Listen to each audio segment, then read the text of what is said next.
What's up guys, Same Legend here, back again with another One Piece Treasure Cruise video, and in today's video we are going to be going over just a playthrough of the treasure map versus Momonosuke. So, I know I didn't put out a prep video for this treasure map here, and that's only because, I mean, if you looked at these gimmicks, you could see, if you can understand if I got very frustrated trying to make some buildable teams with this, because they made it to where you basically need at least some of the new units that they've released so far to even have a chance of playing the treasure map.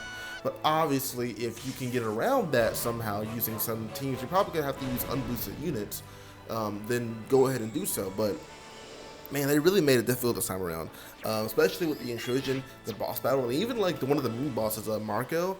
They really made this pretty difficult. So we're just gonna go over each of the teams I've made for myself. These are my teams I'm gonna be using. I'm probably gonna switch up some of them around as I go along treasure map here, but these are kind of the solidified teams I'm using for right now. So starting off with the Capone, not the Capone fight, but this is the Chopper fight for this mini boss here. They kind of want you to use no, this is not mini boss. This is the Intrusion Battle. Sorry, Intrusion Battle. I'm kind of just going along with the video here. So Intrusion Battle. So we have Momonosuke here. This Intrusion Battle is pretty difficult. They have a lot of gimmicks going on, but they want you to try, for some reason, they want you to use a combination of the Queen and the other Free Spirit fighter related units for some reason. I don't know why. But that's just how they built this Intrusion Battle, because on this stage here, you have nullified damage, which if you have Queen, his captain action can actually get around that by, attacking through that. And hopefully this boss doesn't like scale HP, because if it does, I'm kind of in some water there. I'll probably have to bring like something else to to help me do that stage there. But the reason being they want you to use Queen there is because you do get debuffs after you defeat the boss there. So on this next stage here, you have to deal with Threshold, Defense Up, and some other thing that Queen can get rid of with his special alone, so that's pretty cool. And then on the next stage, we have to deal with, basically deal with the stage 4 gimmicks, which is basically everyone else here that's going to be used here. We gotta deal with the barrier, we gotta deal with, I think, the introduction, I think it's a chain debuff, I think it is, that you have to deal with too, which all is pretty annoying. It probably isn't chain debuff, I don't remember, but all that's pretty annoying. Obviously, if we have Sanji, Luffy, Yamato, and the other rare recruits, you could definitely deal with the stage a lot easier. As for me, I do have the Jinbei. I don't have Chopper, unfortunately, so that kind of sucks. But because you do get special reverse on this stage, and if you don't have someone to reduce specials in the crewmates, you have Luffy, Yamato to actually do it as the captains, because only the crewmates get special reverse. And then you use every other special here. Now I think I do use the Rush Shuko here. I don't remember at all. I'm just going back watching the video right now. I don't remember whatsoever. So if I do use it, I use it. If I don't, I don't. As you can see, that I do have supports on there, like the Kazooie Clash Brook, the Rare Recruit Brook on there, just to give me some extra damage output with the chain related buffs and everything. So that's kind of what those units are for. Jinbei is to get rid of the barrier, unless you want to actually use 4 recovery slots for this. You can use a barrier reducing special there. I have Robin for the attack boost, and Koala is just there just in case I need some extra health.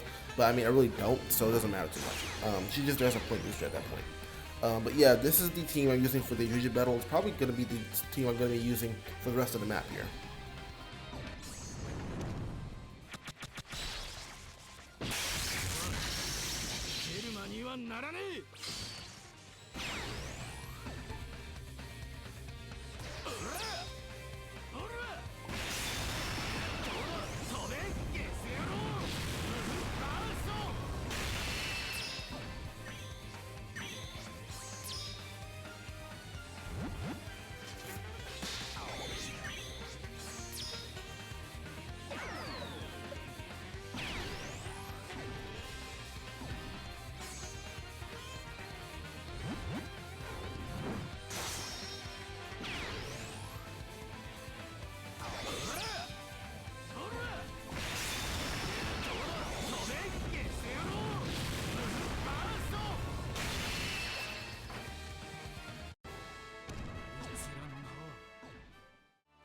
So for this next fight, we're going to be going up against Chopper this time, where he's going to be the side boss here.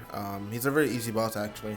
I think he just has like paralysis slots block slots, bind, and I think damage threshold, which can easily get removed with 2 units being the treasure map component, which came out I think last treasure map, if I'm not mistaken, and the Barto and Cavendish 6+ unit. They both can get rid of all those debuffs, and then they do have chain down on this stage too. But I'm not. They want you to use Marco there, but I'm using it somewhere else. Unfortunately, I'm using it somewhere else, as you'll see in a bit. But instead, we're going to be using the dual unit Big Mom, which is getting a 6+ evolution sometime down the line. So probably for the Casino Clash, I have no idea. But all those units do get around all these debuffs and buffs and everything. So that's really the only units you need there. So this is a pretty quick, easy team that can get through this boss fairly easily.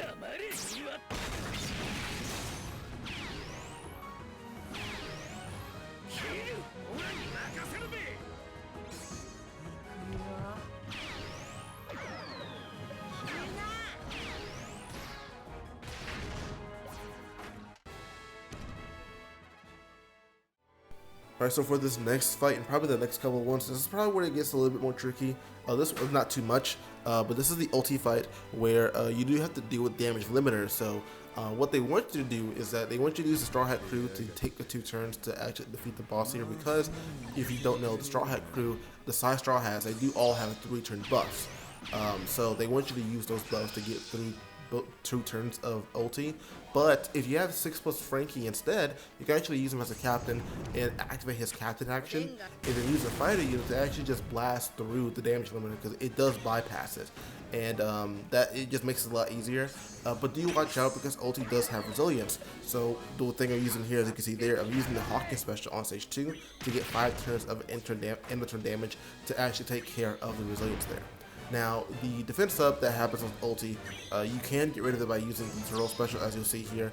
He does get rid of it by 5 turns, but there's I think there's like 8 turns of it. So what they originally want you to use Frankie and Zoro, but here I'm using Zoro and the Koshiro support to get rid of all turns of the defense up there. And that's really it. Also a special verse here. Just make sure, if you're going to be using Luffy, make sure that he is at max level limit break, because he does have the cooldown reduction in his special after you max him out.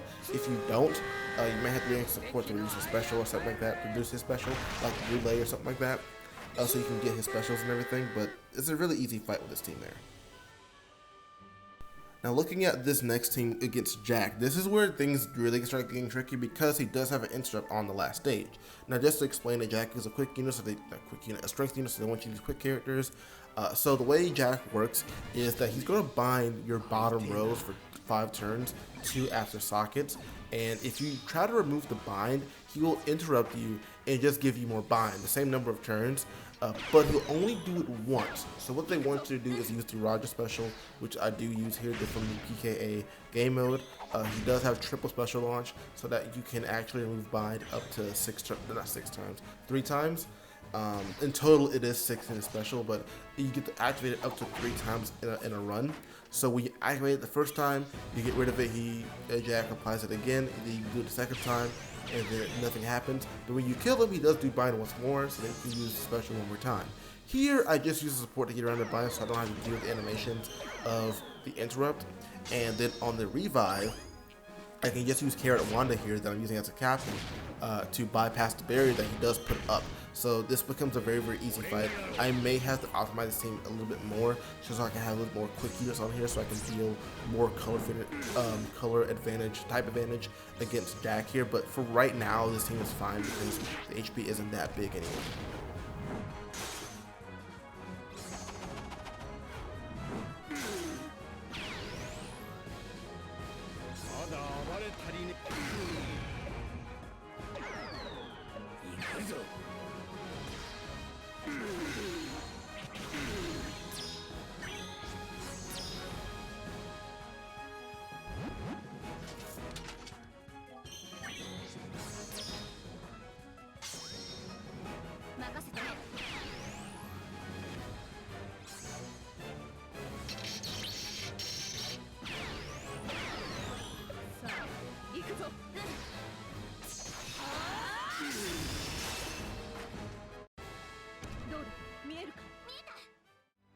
And now for the last mini boss here against Marco. Marco is another Psy unit, so they're going to be wanting you to use int characters. Specifically, they want you to use Queen, Jack, and in that batch and everything.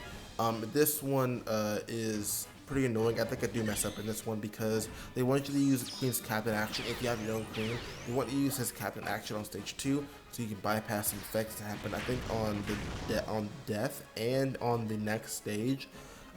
Because you do have some interrupts. You have some more interrupts on that stage too. So what you should be doing here is on stage 2, I think they give you attack down, damage reduction, and despair. So you can use Jack and the Black Maria from that batch there to get around those effects. You can also use Arena Sasaki to get around those effects too, and then someone else to get rid of damage reduction. But they use the Captain Action and Queen to get by the barrier there. But as you can see here, I messed up. I forgot to do the Captain Action again. I've been doing that a lot. I don't know why, but I forgot to do it there, and that kind of messed me up there. But it's fine because nothing really happens on stage 2, on turn 2, so it's not that big of a deal. On the Marco stage, you have to deal with like paralysis to your captains, special bind, defense I think it is, or damage threshold, something like that, and resilience and stuff. Really easy for Queen to get around. Use his special. Do note that there is an interrupt if you change slots, and they'll remove your beneficial effects and blow away your captain for 3 turns. But if you have Queen and he is vanished, then it doesn't matter too much. Because for one, his effect of the color vision cannot be blown away. And 2, he himself cannot be blown away either, so it's fine. But here I can actually use Queen special first, then I can use Kaido special to charge up my Queen again, so I can get his inner turn damage back and also get the attack and orb boost from Kaido. And the slot change does not happen at all anymore. The interrupt doesn't happen whatsoever after the first time, so that's pretty neat. And then you can use the rest of your specials to actually just finish off Marco there.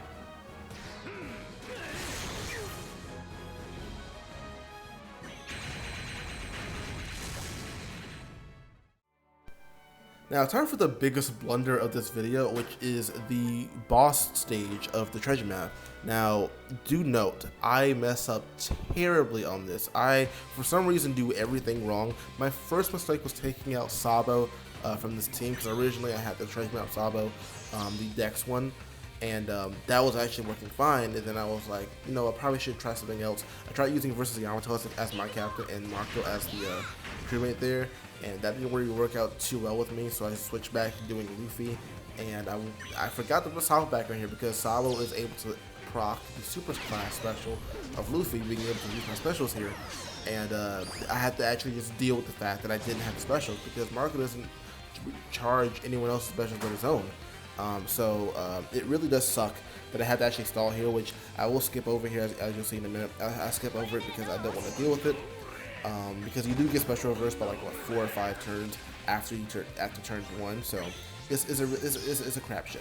So after that, I use my specials after I charge them up and everything, because nothing really happens after that. Charge my specials up, and then I'm able to do the rest of the run kind of normally. But I think I mess up again on the next stage because I'm trying to get Luffy Yamato's other effect active to extend buffs. Because if you have an Orb Boost and Chain Lock, which also gives you Chain Boundary, you get the extension of, I think, an Attack Boost, Orb Boost, and the Chain Lock itself. But I messed up by not activating like Luffy first, like Kid Luffy, to get the Orb Boost and damage reduction up. And I don't get the extension on the buffs at all. So I mean, I still beat the stage, but ideally that's kind of what you want. That's kind of what I want. You should be doing for this team build right here. But like I said, I just messed up completely by not having Sabo in here and just messed my whole vibe up there. But do note that when you kill this boss stage the first time, he does revive with death damage. So he does do like I think 150k in death damage. So make sure you have, for one, enough HP, and 2, probably some damage reduction on your side, so you can tank that damage there. With Yamato, I think give you an 8% damage reduction, so that's pretty cool. You can also bring like a support like Mr. 3 and Miss Golden Week, or Brook support. You get the Legend Brook, the quick one, on either Sabo, not Sabo, on Sanji or Luffy to get 60% damage reduction, which is pretty cool. Also make sure that you probably don't use the Rush Sugo on the first time you kill them, because that does reduce your health and it will kill you if he does death damage. So make sure if you're gonna use Rush Sugo, minimal taps. Do the minimal amount of taps you can. Or just don't do it at all. and then on the revive you can do whatever you want. So that really wraps up this video. Sorry about the blunders there, but I mean, it's whatever.